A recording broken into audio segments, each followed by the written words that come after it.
Hello dear student, welcome to MA classes. आज हम पढ़ने वाले हैं class 10th chapter 5th arithmetic progression.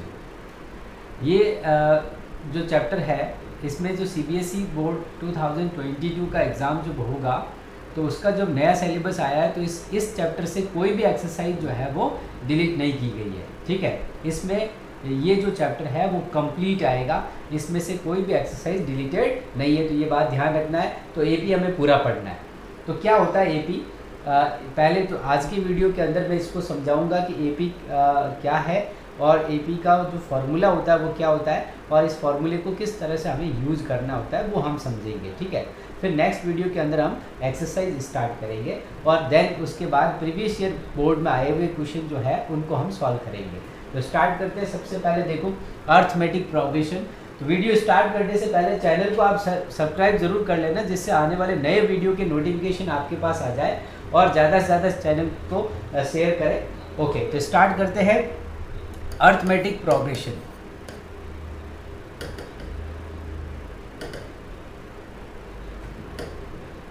Start करते हैं अर्थमेटिक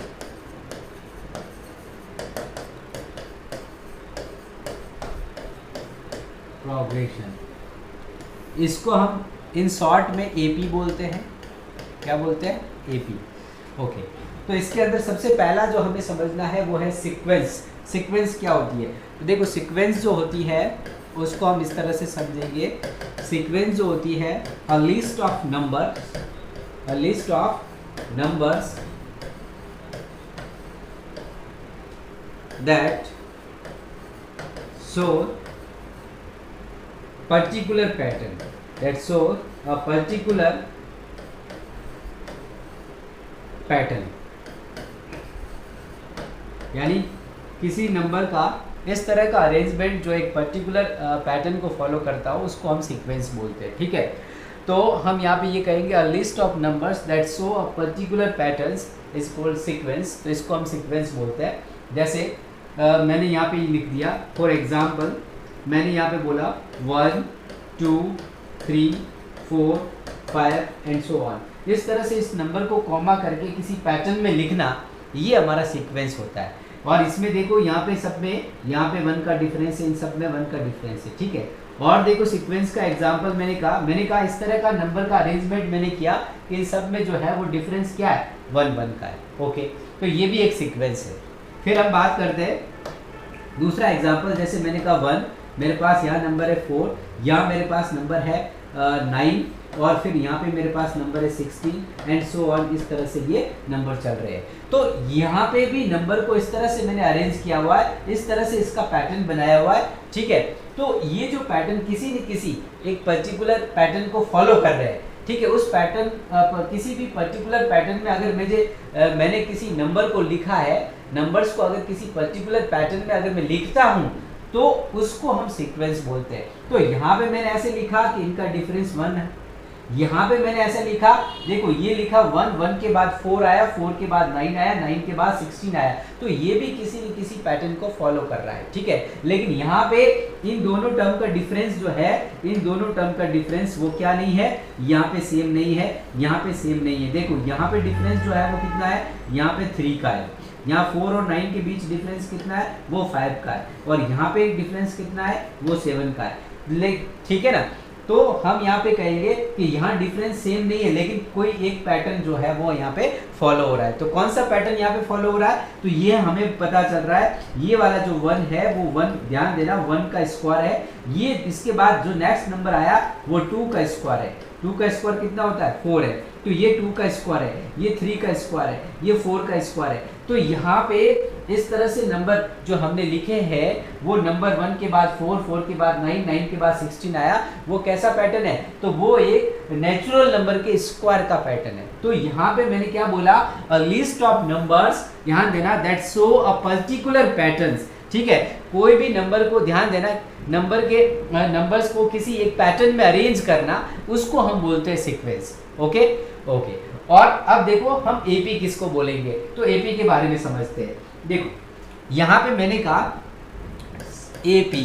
ठीक है, एपी की अगर हम डेफिनेशन लिखें, एपी मीन्स अर्थमेटिक प्रोग्रेशन, और जो इसकी डेफिनेशन होगी वो इस तरह से हम लिखेंगे कि it is a sequence, it is a sequence of numbers, it is a sequence of numbers such that it is a sequence of numbers such that difference is same. क्या बोला कि it is a sequence of numbers such that the difference is same. मतलब इसका meaning ये है कि मेरे पास एक ऐसी सीक्वेंस अभी मैंने थोड़ी देर पहले क्या बोला, नंबर्स को इस तरह से किसी पर्टिकुलर मैनर में अरेंज करना सीक्वेंस होता है, ठीक है, ओके, चाहे उनके बीच का डिफरेंस सेम हो या नहीं हो, ठीक है, लेकिन किसी नंबर को किसी पर्टिकुलर पैटर्न में अरेंज करना सीक्वेंस होता है। लेकिन यहाँ पे बोला इट इज ए सीक्वेंस, ठीक है, मतलब एपी क्या होती है, एक सीक्वेंस होती है, ठीक है, of A number such that the difference is same. मतलब उसमें कोई भी दो टर्म है, ठीक है, मतलब एपी के अंदर जो एपी एक ऐसी सीक्वेंस होती है जिसका हर एक कॉन्जिक्यूटिव टर्म का डिफरेंस सेम होता है। इसको समझने के लिए एक एग्जांपल से समझते हैं, ठीक है, ओके। तो इसमें हम क्या करेंगे, जैसे मैंने एक एग्जांपल लिया, यहाँ पे ये मैंने 1 2 3 4 5 एंड सो ऑन। तो यहाँ पे हम देख रहे हैं कि ये एक ऐसी सीक्वेंस है जिसके अंदर देखो यहाँ 1 का डिफरेंस है, यहाँ पे भी 1 का डिफरेंस है, यहाँ पर भी 1 का डिफरेंस है, यहाँ पर भी 1 का डिफरेंस है, यानी दो कॉन्जिक्यूटिव टर्म के बीच का जो डिफरेंस है वो 1 है। यहाँ पर भी 1 है, यहाँ पर भी 1 है, यहाँ पर भी 1 है। तो यहाँ पे ये जो सीक्वेंस है इसको हम कहेंगे कि ये एपी में है। किसमें है? एपी में, अरिथमेटिक प्रोग्रेशन, ठीक है। अब देखो यहाँ पे दूसरा मैंने यहाँ पे लिखा 3, यहाँ पे लिख दिया मैंने क्या, एक ऐसे लिख देते इसको, जैसे मैंने लिखा 1, फिर मैंने लिखा 3, फिर मैंने लिखा 5, फिर मैंने लिखा 7 एंड सो ऑन। इस तरह से नंबर्स चल रहे हैं। तो देखो ये भी एक सीक्वेंस है, मतलब नंबर को अरेंज किया मैंने, किसी पर्टिकुलर पैटर्न में अरेंज करना सीक्वेंस है। तो ये कैसी सीक्वेंस है? तो देखो 1 3 5 7, यहाँ पे हम जो देख पा रहे हैं वो क्या देख पा रहे हैं, 1 और 3 का डिफरेंस 2 है, 3 और 5 का डिफरेंस 2 है, 5 और 7 का डिफरेंस 2 है, यानी यहाँ पर भी दो कॉन्जिक्यूटिव टर्म का डिफरेंस क्या है, सेम है। यहाँ पर भी 2, यहाँ पर भी 2, यहाँ पर भी 2। तो यहाँ पे क्या बोला, it is a sequence of numbers such that the difference is same. Difference जिसमें सेम होगा उसको हम एपी बोलेंगे, यानी नंबर्स का इस तरह का पैटर्न जहाँ पे दो कॉन्जिक्यूटिव टर्म का डिफरेंस अगर सेम है तो वो हमारा सीक्वेंस क्या होगा, एपी में होगा, यानी उसको हम एपी बोलेंगे, अरिथमेटिक प्रोग्रेशन, ठीक है, ओके। अब देखो इससे जो पहले मैंने प्रीवियस स्लाइड में आपको बताया था सीक्वेंस के बारे में, जरा देखो उसको समझते हैं। तो यहाँ पे डिफरेंस सेम था तो ये एपी में था, लेकिन यहाँ पे देखो 1 4 9 16 था ना, इसमें डिफरेंस सेम नहीं है। तो ये सीक्वेंस तो है, नंबर का एक पर्टिकुलर कोई पैटर्न तो है, लेकिन इस पैटर्न में हर एक दो कॉन्जिक्यूटिव टर्म का डिफरेंस सेम में नहीं है, इसलिए हम कहेंगे कि ये एपी में नहीं है, ठीक है, ये सीक्वेंस हमारी एपी में नहीं है, ओके। नेक्स्ट देखिए, इसके बाद अब हम बात कर ले, एपी को हमने समझ लिया, ठीक है, ओके। इसके बाद अब हम बात करेंगे कि एपी कितने टाइप्स की हो सकती है। तो देखो एपी हमारे पास एक तो हो सकती है फाइनाइट एपी। क्या होती है? Finite AP. फाइनाइट एपी का मतलब पता है क्या होता है? इसका मतलब होता है कि ऐसी एपी जिसके अंदर नंबर ऑफ टर्म्स जो है वो लिमिटेड होते हैं, यानी उसके नंबर ऑफ टर्म्स जो है वो क्या फिक्स रहते हैं, यानी उसमें नंबर ऑफ टर्म लिमिटेड रहेंगे। जैसे मैंने फॉर एग्जांपल मैंने आपको यहाँ पे बोला मेरे पास जो है वो 2 4 6 8 और ऐसे करते करते ये नंबर 20 तक, मतलब ये सीक्वेंस 20 पे जाके खत्म हो गई, ओके। यानी लास्ट टर्म जो दे रखा है, ये ध्यान देना, एक ऐसी एपी है जिसका लास्ट टर्म 20 है, 20 से आगे ये नहीं जा सकती, यानी इसके अंदर जो है, इसके अंदर जो नंबर ऑफ टर्म होंगे वो क्या होंगे, लिमिटेड होंगे, ठीक है। तो ऐसी एपी जो है वो फाइनाइट एपी होती है, ओके। दूसरा हम बात करेंगे इनफाइनाइट एपी। इनफाइनाइट एपी क्या होती है उसको समझते हैं। देखो इनफाइनाइट एपी का मतलब है जिसके अंदर नंबर ऑफ टर्म्स जो है वो अनलिमिटेड होते हैं, कितने भी नंबर उसके अंदर हो सकते हैं, इनफाइनाइट हो सकते हैं, ठीक है। तो नाम से ही पता चल रहा है नंबर ऑफ टर्म उसके अंदर क्या होंगे, इनफाइनाइट होंगे। तो देखो यहाँ पे इसको एग्जांपल से समझते हैं। जैसे मैंने कहा मेरे पास एक नंबर है यहाँ पे 1 3, ठीक है, 5 7 एंड सो ऑन, इस तरह से ये चलते ही जा रहे हैं, यहाँ पे कोई लास्ट टर्म नहीं है। तो ये वाले जो एपी है, ये एपी जो है वो क्या होगी, इनफाइनाइट एपी होगी, और ये वाली एपी है वो क्या होगी, फाइनाइट। यानी फाइनाइट एपी के अंदर नंबर ऑफ टर्म्स लिमिटेड होते हैं और इनफाइनाइट एपी के अंदर नंबर ऑफ टर्म्स जो है वो अनलिमिटेड होते हैं। Okay, clear. नेक्स्ट देखिए, अब इसके बाद हम क्या करेंगे कि एपी जो है अर्थमेटिक प्रोग्रेशन यानी एपी की जनरल फॉर्म क्या होती है उसको हम देखते हैं। एपी को किस तरह से हम लिखते हैं, उसका फॉर्मेट क्या होता है उसको देखते हैं। तो देखो यहाँ पे हम लिखेंगे general form of AP, general form of AP, general form of AP. तो एपी की जो जनरल फॉर्म होती है वो क्या होती है उसको देखो। तो जनरल फॉर्म ऑफ एपी यानी एपी को हम इस तरह से लिखेंगे, जितने भी ध्यान देना एपी में कोई भी नंबर्स लिखे हुए होते हैं तो उसको हम लिखते कैसे, उसका फॉर्मेट क्या होता है, ठीक है, उसको यहाँ पे हम देखेंगे। तो देखो एपी में लिखने का जो तरीका होता है, फर्स्ट टर्म को ए से लिखते हैं, सेकेंड टर्म को a प्लस डी से, a प्लस 2d, फिर यहाँ पे a प्लस 3d, ठीक है, और इस तरह से ये चलती ही जाती है। और जो लास्ट में हम बात करेंगे तो उसको लिखते हैं क्या, यहाँ पे हम लिखते हैं a plus n minus 1d, ठीक है, ये nth टर्म हो जाएगी। ओके, तो यहाँ पे इसको हम क्या बोलते हैं, ध्यान से समझना, इसको हम बोलते हैं, ये जो हमारी होती है वो फर्स्ट टर्म होती है a1, इसको हम बोलते हैं सेकेंड टर्म a2, ये हमारी होती है a3, ठीक है, थर्ड टर्म ये हमारी है फोर्थ टर्म, ठीक है, और इस तरह से ये हमारी है nth टर्म, ठीक है।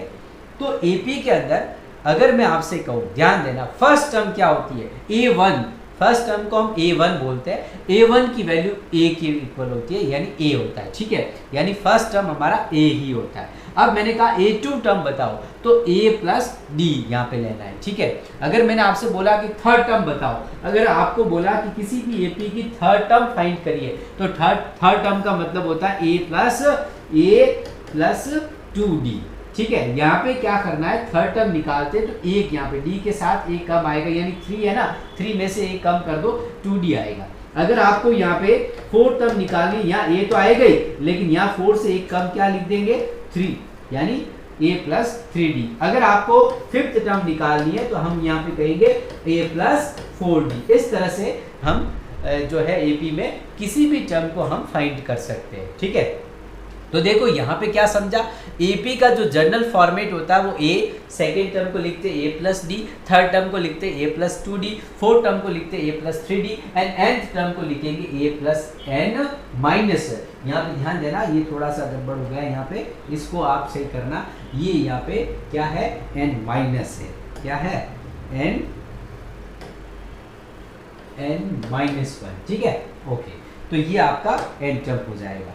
अब देखो इसके बाद इसको थोड़ा सा एक एग्जाम्पल से और समझते हैं कि अगर हमें कोई एपी दे रखी होती है तो किस तरह से सर हम ये थर्ड टर्म फाइंड करेंगे, कैसे हम ये सेकेंड टर्म फाइंड करेंगे। हालांकि जब मैं एक्सरसाइज करवाऊंगा तो ये सारा आपको बहुत अच्छे से समझाऊंगा कि किस तरह से हम फर्स्ट सेकेंड थर्ड टर्म निकालते हैं, कैसे हमें एपी की पहचान करनी है, वो सारा सब कुछ बताया जाएगा। यहाँ बस सिर्फ हमें ये समझना है कि जो जनरल फॉर्म होती है एपी की वो इस तरह से लिखी जाती है, ठीक है, कोई दिक्कत। इसको एक बार नेक्स्ट पेज पे हम आराम ढंग से और देखते हैं। देखो मैंने यहाँ पे कहा कि जनरल फॉर्म जो होती है वो एपी की, जनरल फॉर्म ऑफ एपी, इसको आप ऐसे नोट कर लीजिए, a फिर a प्लस डी, ठीक है, a प्लस 2d, फिर a plus 3d and a plus n minus 1d।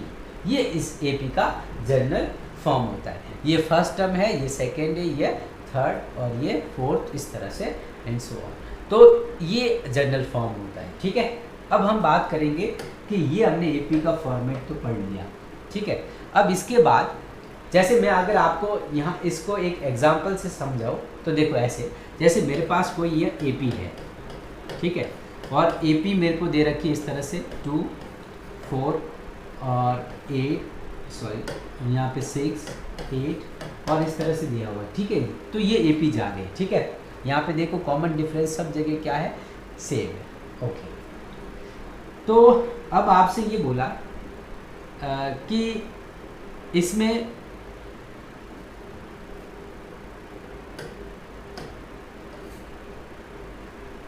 देख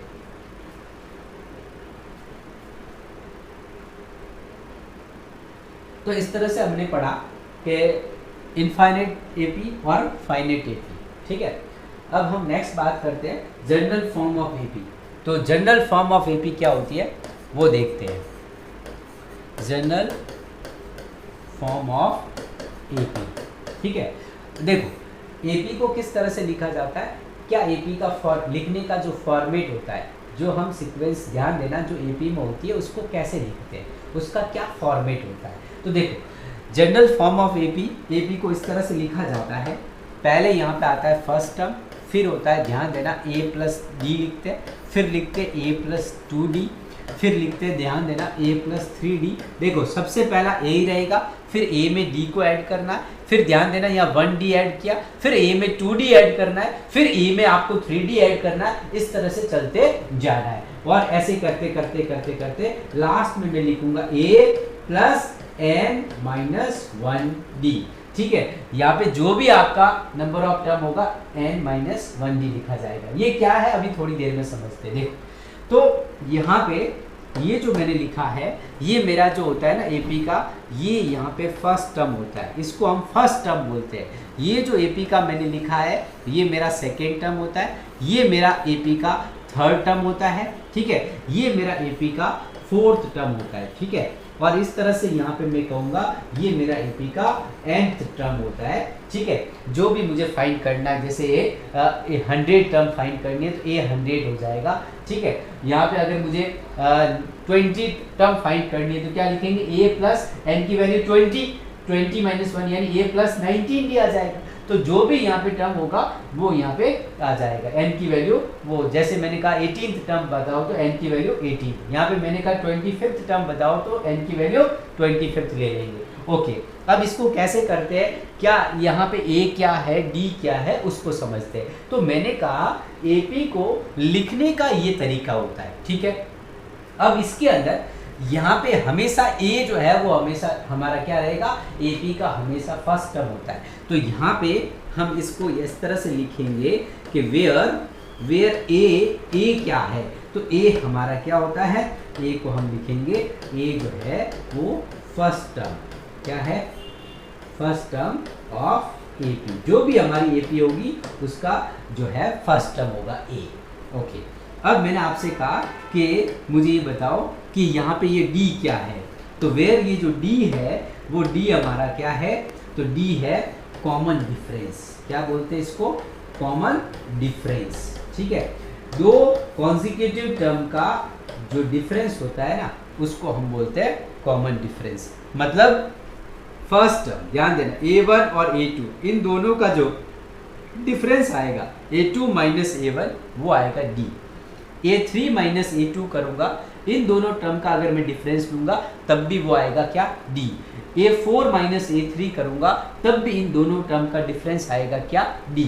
यानी डिफरेंस सेम होना चाहिए। ऐसी सीक्वेंस जिसमें डिफरेंस सेम होता है उसको हम क्या बोलते हैं, AP बोलते हैं, ठीक है, ओके। तो D यहाँ पे हमारा कॉमन डिफरेंस होता है। इस पूरे को हम एक एग्जाम्पल से समझते हैं तो और अच्छे से आपको समझ में आएगा। जैसे मैंने कहा कि मेरे पास एक AP है, ठीक है, और AP मैंने लिया क्या, 2 4 6 8 एंड इस तरह से सो ऑन, ठीक है। तो मैंने एक AP लिख दिया है जिसमें देखो यहाँ पे कॉमन डिफरेंस सब जगह क्या है, सेम है, तो ये AP है। अब मैंने अगर आपसे ये बोला कि मुझे इस AP की, ये देखो फर्स्ट टर्म होगी, ये सेकेंड टर्म होगी, ये थर्ड है, ये फोर्थ टर्म है, तो इस तरह से ये AP चल रही है, ये इसमें अनलिमिटेड टर्म है। लेकिन मैंने आपसे ये बोला कि इसमें मुझे जो है वो AP की 20 टर्म बताओ, यानी कौन सी, A20 फाइंड करो, 20 टर्म मुझे फाइंड करनी है। तो n की वैल्यू आपके पास कितनी होगी 20। अब देखो यहाँ पे ये समझो कि मुझे 20th टर्म निकालनी है, तो जब भी आपको 20th टर्म निकालनी है तो कैसे आप निकालोगे, तो देखो यहाँ पे हमने पिछली वाली स्लाइड पे क्या देखा था, चलो पहले हम 20 टर्म नहीं लेके इसमें 5th टर्म निकालते। देखो ये फर्स्ट टर्म, ये सेकेंड, थर्ड और फोर्थ है, तो 5th टर्म क्या होगी वो देखते हैं। तो 5th टर्म जब आपको निकालनी होती है तो A5, इसको हम बोलते हैं A प्लस, ध्यान देना 4D। यहाँ पे जब भी ये टर्म निकालते 5th, तो यहाँ पे लिखा जाएगा A प्लस 4D। क्या लिखा जाएगा? A plus 4D। यहाँ 5 है ना, तो यहाँ पे 4 आएगा, ये ध्यान रखना। तो मेरी 5th टर्म कैसे निकल के आ जाएगी, तो बताओ। यहाँ पे A की वैल्यू क्या है, तो हमने कहा A की वैल्यू फर्स्ट टर्म हमारी क्या है 2, तो A की वैल्यू आ गई 2, ठीक है। अब आपको यहाँ पे 4 लिख देना है। अब यहाँ पे हमें लिखना है D की वैल्यू। तो D बताओ क्या है, यानी D क्या होता है? Common difference. वो कैसे निकाला जाता है, तो देखो यहाँ पे ये हमारी सेकेंड टर्म है। सेकेंड टर्म को देखो, यहाँ पे फर्स्ट टर्म को क्या बोलते हैं? A1। सेकेंड टर्म को क्या बोलते हैं? A2। ये क्या है? A3। ये कौन सी टर्म है? A4, ठीक है। तो D आपका जो निकल के आएगा, वो D जब आपको निकालना होता है तो D होता है हमेशा, देखो सेकेंड टर्म में से फर्स्ट टर्म को माइनस कर दो, A2 माइनस A1, या चाहो तो आप A3 में से A2 को माइनस कर दो। यहाँ पे इन दोनों का डिफरेंस, इन दोनों का डिफरेंस, इन दोनों का डिफरेंस सब जगह सेम होता है, यानी D कॉमन डिफरेंस होता है। तो कहीं से भी आप D निकाल सकते हो, चाहे A3 माइनस A2 करो या A2 माइनस A1 करो, तो D हमारे पास आ जाएगा कितना, तो यहाँ पे हम कहेंगे A2 माइनस A1, 4 माइनस 2 करेंगे, तो ये 4 माइनस 2 आप कर रहे होंगे, तो आपके पास D कितना आ गया? 2 आ गया, ठीक है। तो देखो यहाँ पे हमने कहा कि D हमारे पास 2 आ गया, तो यहाँ पे आप D की वैल्यू जो है वो 2 रख देंगे। तो इस तरह से जब आप इसको सॉल्व करेंगे तो आपके पास क्या आंसर आ जाएगा? ये 2 प्लस 4 इंटू 2 8, और ये आपके पास आ जाएगा 8 प्लस 2 10। यानी यहाँ पे जो मेरे पास जो फिफ्थ टर्म होगी वो कितनी होगी, कौन सी होगी? 10th होगी, ठीक है। वो मेरे पास 10 होगा, ठीक है। अगर आपको मैंने बोला A20 टर्म निकालो, तो आप देखो आप आराम से निकाल सकते हो। यहाँ पे अगर मैंने कहा A20 टर्म फाइंड करनी है तो कैसे करेंगे, तो हम यहाँ पे यूँ कहते हैं कि A20 टर्म निकालनी है तो A प्लस 19D लिख देते हैं। एक देखो जो भी टर्म निकालनी होती है ना, यहाँ पे मैंने क्या बोला, देखो इसको यहाँ पे लिखता हूँ मैं, थोड़ा सा यहाँ पे दिख नहीं रहा है आपको, तो इसको मैं यहाँ से हटा के इसको यहाँ लिखता हूँ, देखो समझना। अगर मैंने कहा मुझे A20 टर्म फाइंड करनी है, तो A20 टर्म अगर आपको मतलब 20th टर्म फाइंड करनी है, तो आप क्या लिखेंगे? A plus 19D। देखो यहाँ पे 20 फाइंड करना है, 20th टर्म फाइंड करना है, तो जो आपकी टर्म होगी ना वो A प्लस 19D होगी, ठीक है, ओके। तो यहाँ पे फर्स्ट बताओ इस AP का 20 टर्म क्या होगा, तो इसमें फर्स्ट टर्म क्या था? A2 था, ठीक है। और ये 19D हमारा कितना आया? D अभी हमने निकाला, D क्या है? 2। AP के अंदर D क्या रहता है? सेम रहता है, कॉमन डिफरेंस। तो यहाँ पे हमने लिख दिया ये 2, ठीक है।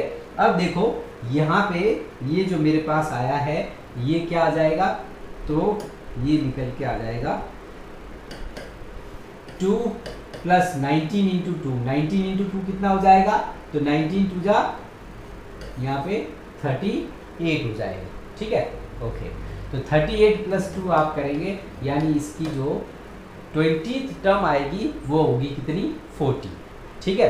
तो इस तरह से हम AP का यूज़ करेंगे और हम एक्सरसाइज में करेंगे तो और बढ़िया से और आपको समझ में आ जाएगा। फिलहाल आपको क्या समझना था, तो मैंने कहा AP का जो जनरल फॉर्मेट होता है वो ऐसे होता है। देखो ये थर्ड टर्म है ना, तो A प्लस 2D आ रहा है। देखो यहाँ 3 निकालना था ना, तो यहाँ 2 था, यहाँ 4 निकालना है तो एक कम होगा, A प्लस 3D।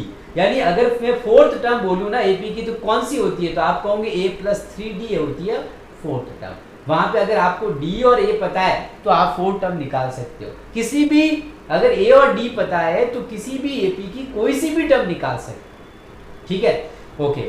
तो इस तरह से हम AP में हमारे पास नंबर ऑफ टर्म, ठीक है, या कोई भी nth टर्म होती है उसको हम फाइंड कर सकते हैं। अब देखो इसके बाद नेक्स्ट हम समझते हैं कि ये जो फॉर्मूला होता है हमारा जनरल फॉर्मेट जो है, इसको एपी के अंदर हमारे पास जो ये मैंने पैटर्न बताया, इसके बाद कौन सा फॉर्मूला होता है जो हमें nth टर्म निकालने के लिए काम में लिया जाता है। तो देखो, जब भी अगर क्वेश्चन में आपसे ये बोले कि फाइंड द nth टर्म, ठीक है, find the nth term. nth term का मतलब जैसे आपको बोला 10th टर्म निकालो, 9th टर्म निकालो, 11th टर्म निकालो, 12th टर्म निकालो, समझ में आया ना। या nth टर्म का मतलब ये है, यानी अगर 11 कोई भी एपी आपको एपी का एक सीक्वेंस दे रखी है, एपी दे रखी है, उसमें 4 टर्म ही दिए हुए हैं और आगे वो इनफाइनाइट जा रही है और बोले इसका 11th टर्म क्या होगा, ये फाइंड करना हो तो आप कौन सा फॉर्मूला लगेगा, ये फाइंड करना मतलब आपको nth टर्म निकालना है, ठीक है। nth टर्म मतलब कोई सी भी टर्म, ठीक है।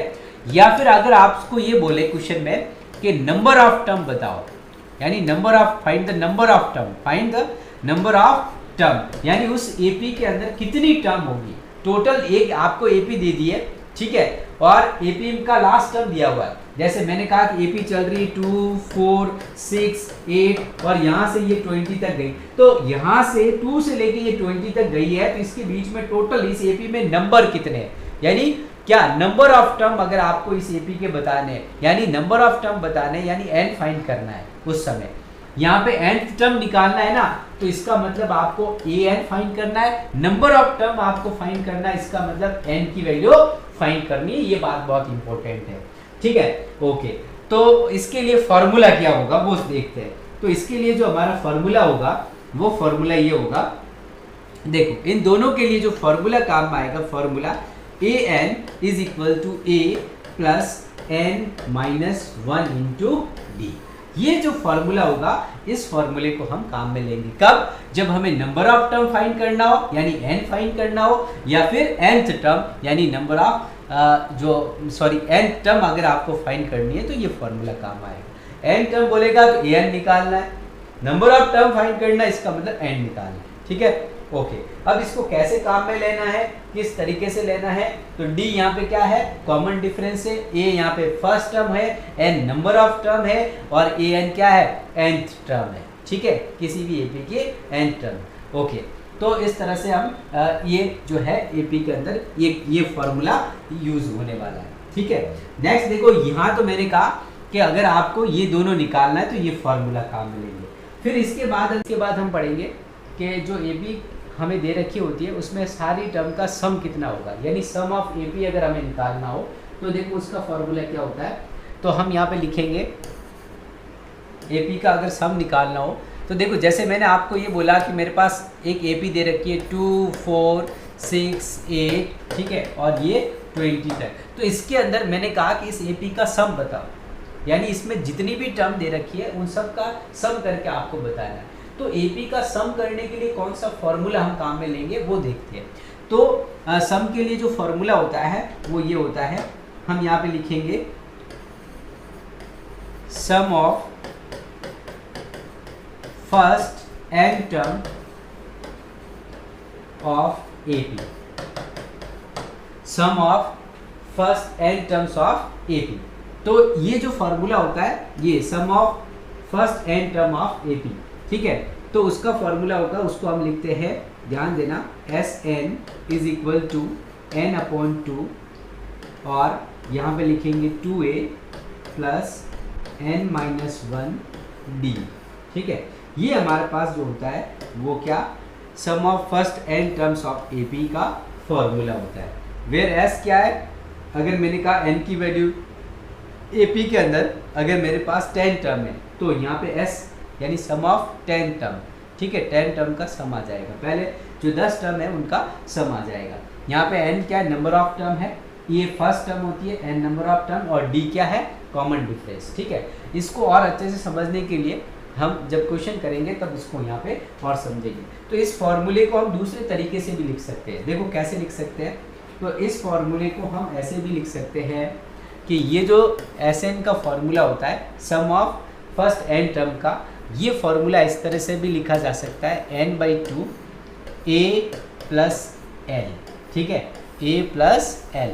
यहाँ पे l क्या होता है, लास्ट टर्म होता है, क्या होता है, लास्ट टर्म। या फिर इसको मैं ऐसे भी लिखता हूँ Sn is equals to n/2 a plus क्या, ए एन क्यों लिखा, तो देखो यहाँ ये जो पहले वाला मेरा पास फॉर्मूला था, इसको अगर मैं यहाँ पे a प्लस ए लिख दूँ, क्या लिख दूँ, a प्लस ए, तो यहाँ पे यानी इसको ऐसे लिख देता हूँ मैं, जैसे यहाँ पे इसको अगर मैं ऐसे लिख देता हूँ